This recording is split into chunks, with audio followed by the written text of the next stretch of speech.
everyone, myself Dr. Anushka Kumar. Now today we are going to discuss theories of local anesthesia.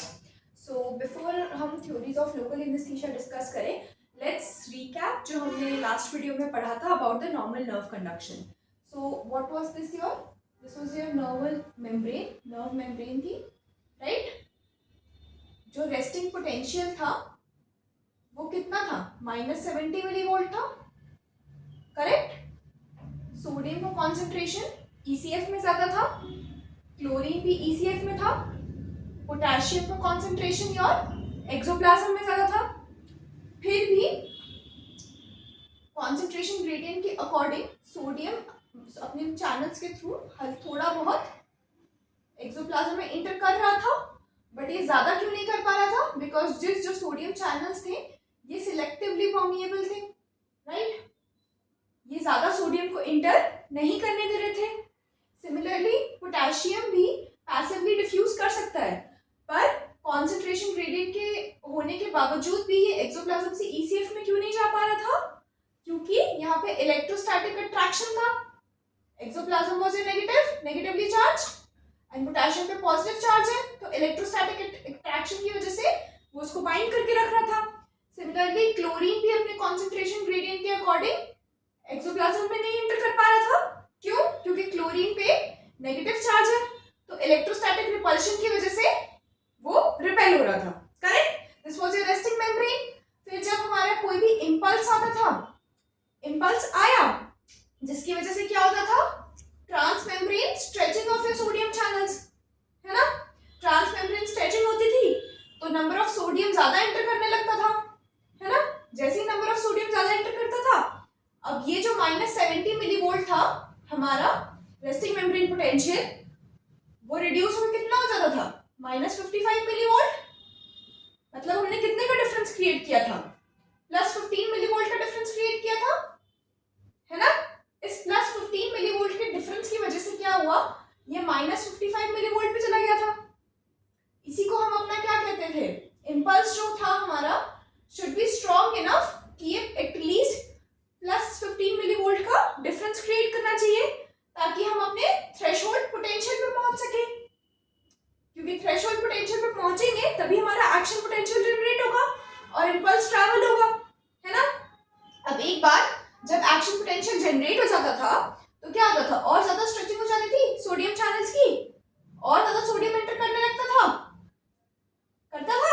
और इसकी वजह से अंदर का एक्सोप्लाज्म का जो तुम्हारा चार्ज था वो +40 मिलीवोल्ट हो जा रहा था, करेक्ट? अब ये +40 मिलीवोल्ट हो गया तो अंदर क्या हो गया? पॉजिटिव चार्ज हो गया, है ना?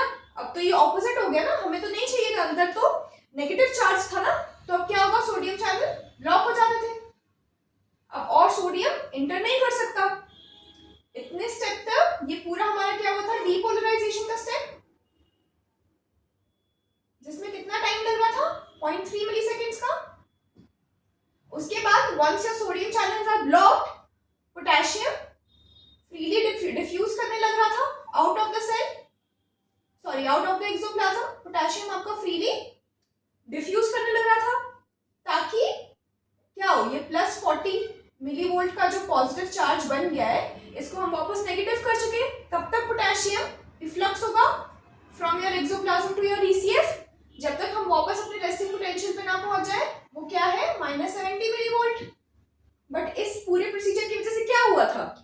जो हमारा आयनिक स्टेबिलिटी था वो बिगड़ गया ना. सोडियम बाहर ECF में ज्यादा होना चाहिए था, पोटेशियम और एक्सोप्लाज्म में ज्यादा होना चाहिए था, बट अभी तो उल्टा हो गया ना. पोटेशियम तो बाहर चला गया सेल से, करेक्ट? तो अभी क्या है? सोडियम ज्यादा है सेल के अंदर और पोटेशियम ECF में ज्यादा हो गया. अपने कॉन्सेंट्रेशन ग्रेडियंट के हिसाब से तो ठीक ही है, क्योंकि पोटेशियम तो ECF में नहीं था ना पहले, तो अब ECF में जो गया है तो वो बैलेंस आउट ही हुआ है, बट हमें तो वो नहीं चाहिए ना. तो अब यहाँ पे क्या करता था? सोडियम पंप काम करता था, एंड बॉडी हमारी ATP के यूज करके पोटेशियम को दोबारा फोर्सफुली अंदर लेके आती थी और सोडियम को बाहर फेंकती थी. ये हम कब तक करते थे प्रोसेस? जब तक हम दोबारा अपना रेस्टिंग मेम्ब्रेन पोटेंशियल और आयनिक बैलेंस ना मेंटेन कर ले, correct? This was your normal nerve conduction. Now अब ये नॉर्मल नर्व कंडक्शन है. अब सोचो किसी भी लोकल एनेस्थेटिक एजेंट को अगर एक्ट करना है तो वो किस किस स्टेप पे एक्ट कर सकता है। बेसिकली हमको इस नर्व कंडक्शन को स्टॉप करना है ना, कहीं एक रोड ब्लॉक क्रिएट करना है ताकि ये नर्व में जो इंपल्स कंडक्ट हो रहा है वो कंडक्ट ना हो पाए। अगर कंडक्ट नहीं होगा तो ब्रेन तक नहीं जाएगा और पेशेंट को जो पेन का सेंसेशन है वो नहीं जाएगा, वो पेशेंट इंटरप्रेट नहीं कर पाएगा कि उसको पेन हो रहा है। हमें वही तो अचीव करना है। तो लॉजिकली खुद सोचो, सबसे पहले क्या हुआ, -70 मिलीवोल्ट जो रेस्टिंग मेम्ब्रेन पोटेंशियल है ये -70 मिलीवोल्ट है। तो सबसे पहले खुद सोचो लोकल एनेस्थीसिया कहाँ कहाँ एक्ट कर सकता है। सबसे पहले तो मैं रेस्टिंग मेम्ब्रेन पोटेंशियल को ही ऑल्टर कर देती हूँ, करेक्ट है ना, इसको ऑल्टर कर देते हैं, एक पॉइंट पे तो हम यही रोक सकते हैं। फर्स्ट स्टेप तो ये हो गया। सेकंड कहाँ पे एक्ट कर सकता है, सेकंड एक्ट कर सकता है जो हमारा थ्रेशोल्ड पोटेंशियल है ना, जो +15 मिलीवोल्ट का इंपल्स वोल्टेज डिफरेंस अचीव करने के बाद हम थ्रेशोल्ड पोटेंशियल पे जो जाते हैं, इस थ्रेशोल्ड पोटेंशियल को बढ़ा देते हैं। इससे क्या होगा, ज्यादा सोडियम को इंटर करना पड़ेगा ना सेल के अंदर थ्रेशोल्ड पोटेंशियल को अचीव करने के लिए, करेक्ट। एक हम ये कर सकते हैं सेकंड चीज। तीसरी चीज क्या कर सकते हैं, ये जो पूरा डीपोलराइजेशन का स्टेप है इसको स्लो कर दो, धीरे धीरे करो डीपोलराइजेशन। थर्ड स्टेप पे तुम्हारा एल यहां एक्ट कर सकता है। फोर्थ क्या कर सकते हैं, जो हमारा रीपोलराइजेशन है, नॉर्मली रीपोलराइजेशन कितना टाइम लेगा था याद है, 0.7 मिलीसेकेंड्स, पिछली बार हमने पढ़ा था। तो ये जो 0.7 मिलीसेकेंड्स का टाइम ले रहा है रीपोलराइजेशन होने में, इसको बढ़ा दो, करेक्ट, लंबा कर दो, प्रोलॉन्ग कर दो रीपोलराइजेशन टाइम। तो ये फोर्थ स्टेप हो गया। तो अगर हम ऐसे देखें तो इन 4 स्टेप पे और local anaesthetic agent can act, है ना। नाउ इसी बेसिस पे अब हमारी थ्योरीज ऑफ लोकल एनेस्थीसिया आती है। अलग अलग different type of theories propose की गई थी कि आखिर लोकल एनेस्थीसिया का एक्चुअल में एक्शन होता कहाँ है, ठीक है। तो सबसे पहली थ्योरी जो प्रपोज की वो है तुम्हारी एसिटाइलकोलिन थ्योरी। ना हमें पता है एसिटाइलकोलिन क्या है, बेसिकली एसिटाइलकोलिन हमारा न्यूरोट्रांसमीटर है ना, जो कहाँ एक्ट करता है, साइनेप्स पे एक्ट करता है। तो एसिटाइलकोलिन थ्योरी के हिसाब से जो एसिटाइलकोलिन है वो तुम्हारा न्यूरोट्रांसमीटर के अलावा नर्व कंडक्शन में भी हेल्प कर रहा है। मतलब एसिटाइलकोलिन का रोल न्यूरोट्रांसमिशन के अलावा नर्व कंडक्शन में भी है, ये एसिटाइलकोलिन थ्योरी स्टेट कर रही थी, बट इसका कोई एविडेंस नहीं था, ठीक है। तो इस थ्योरी को एक्सेप्ट नहीं किया गया। Second is your calcium displacement theory. Calcium displacement theory के हिसाब से कैल्शियम का जो डिस्प्लेसमेंट है, ठीक है, थ्रू योर नर्वल मेम्ब्रेन, उससे जो तुम्हारे सोडियम चैनल्स है उसकी परमेबिलिटी ऑल्टर होती है। तो according to your calcium displacement theory, calcium के डिस्प्लेसमेंट की वजह से तुम्हारे सोडियम चैनल की परमेबिलिटी ऑल्टर होती है, जिसकी वजह से सोडियम एंटर नहीं कर पाता नर्व मेम्ब्रेन के अंदर, है ना, और इस वजह से तुम्हारा लोकल एनेस्थीसिया एक्ट करता है। बट इस थ्योरी को भी डिस्कार्ड कर दिया गया। क्यों कर दिया गया, क्योंकि ऐसा नोटिस किया गया कि different nerve membranes, Narwal tissues में तुम्हारा कैल्शियम की कॉन्सेंट्रेशन जो थी वो अलग अलग थी, बट जो लोकल एनेस्थेटिक एक्शन था उसमें कोई फर्क नहीं आया, है ना। तो ये theory was also not accepted, ठीक है। Third is your surface charge theory. Surface charge theory क्या है, basically surface charge repulsion theory, ठीक है। अभी जो सरफेस चार्ज रिपल्शन थ्योरी है, इसने क्या स्टेट किया, इसके हिसाब से लोकल एनेस्थेटिक एजेंट्स जो होते हैं ना वो केटायनिक होते हैं, मतलब उनपे पॉजिटिव चार्ज होता है। तो ये जो लोकल एनेस्थेटिक एजेंट है वो जाके तुम्हारी नर्व मेम्ब्रेन पे जाके बाइंड कर जाते हैं, ठीक है। ये तुम्हारी नर्व मेम्ब्रेन है, ये नर्व मेम्ब्रेन है, इस पे जाके तुम्हारे लोकल एनेस्थेटिक एजेंट्स बाइंड कर जाते हैं, है ना। और क्या करते हैं, तुम्हारा उनपे पॉजिटिव चार्ज होता है, तो जो तुम्हारा थ्रेशोल्ड पोटेंशियल है, सॉरी जो तुम्हारा रेस्टिंग मेम्ब्रेन पोटेंशियल है उसको और ज्यादा पॉजिटिव कर देते हैं, ठीक है। तो ज्यादा सोडियम चाहिए होगा ना, जिसकी वजह से सोडियम की परमेबिलिटी ऑल्टर हो जाती है। बट ऐसा देखा गया, फर्दर जो स्टडीज हुई उसमें पाया गया कि तुम्हारा local anaesthetic agent resting membrane potential को ऑल्टर नहीं कर रहा है। क्यों, और एक और चीज क्या क्या देखी गई, बेंजोकेन। बेंजोकेन जो तुम्हारा है अनचार्ज्ड है, ठीक है, बेंजोकेन में कोई चार्ज नहीं है, लेकिन ये एक पोटेंट एनेस्थेटिक एजेंट है।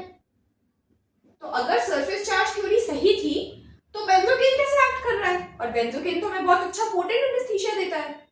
तो इस वजह से surface charge theory was also not accepted. ठीक है, अब हम आते हैं हमारी फोर्थ थ्योरी पे, which is your membrane expansion theory. अब ये मेम्ब्रेन एक्सपेंशन थ्योरी क्या स्टेट करती है कि तुम्हारे लोकल, अब देखो ये नर्व मेम्ब्रेन है, ठीक है, ये नर्व मेम्ब्रेन है। मेम्ब्रेन एक्सपेंशन थ्योरी के हिसाब से ना कुछ हाइड्रोफोबिक रीजन्स है तुम्हारी नर्व मेम्ब्रेन पे, ठीक है, कुछ हाइड्रोफोबिक रीजन्स है। अब जो लोकल एनेस्थेटिक एजेंट है वो क्या करता है, इन हाइड्रोफोबिक रीजन्स पे आके बाइंड कर जाता है। अब जैसे ही तुम्हारा local anaesthetic agent in hydrophobic regions पे आके बाइंड करेगा, उसकी वजह से क्या होता है, जो नर्वल मेम्ब्रेन की कॉन्फ़िगरेशन होती है वो चेंज हो जाती है। मतलब जो भी मेम्ब्रेन ऐसी थी, है ना, वो क्या हो जाएगी, एक्सपैंड कर जाएगी, कुछ ऐसा, ठीक है। अब ये एक्सपैंड कर गई तो क्या हुआ, नर्वल मेम्ब्रेन की जो कॉन्फ़िगरेशन है वो चेंज हो गई। तो जो तुम्हारे सोडियम चैनल्स है उनकी जो परमेबिलिटी है सोडियम के लिए, या तो वो डिक्रीज हो जाएगी या कंप्लीटली ब्लॉक हो जाएगी, ठीक है।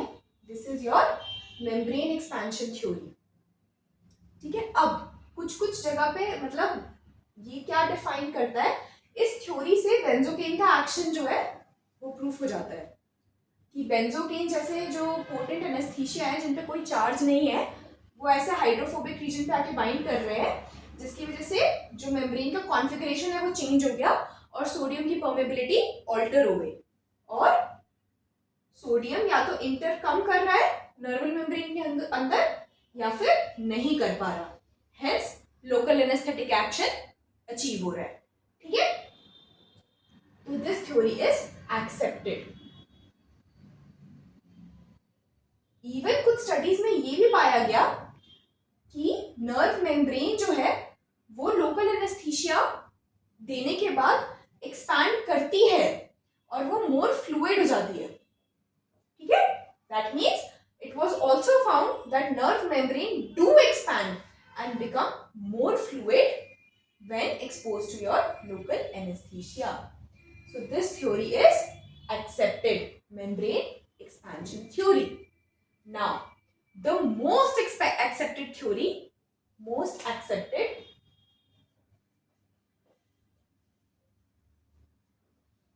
is your specific receptor theory. ये सबसे ज्यादा एक्सेप्टेड थ्योरी है। तो स्पेसिफिक रिसेप्टर थ्योरी क्या बोलती है, अभी तक हम लोग क्या नर्व मेम्ब्रेन की बात कर रहे थे, करेक्ट, कि तुम्हारा जो भी लोकल एनेस्थेटिक एजेंट आ रहा है वो आएगा और नर्व मेम्ब्रेन पे जाके बाइंड कर जाएगा, है ना, और वहां से ऑल्टरेशन हो रहा है।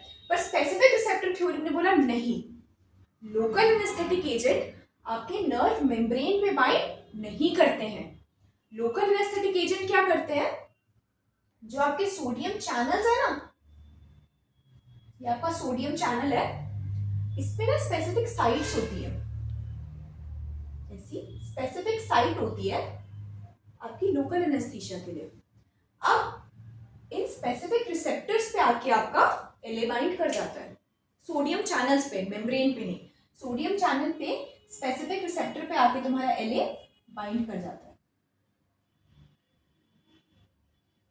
और जैसे ही स्पेसिफिक रिसेप्टर्स पे लोकल एनेस्थीसिया के बाइंड किया, जो सोडियम की परमिएबिलिटी है इनसाइड द सेल, या तो वो कंप्लीटली ब्लॉक हो जाती है या रिड्यूस हो जाती है।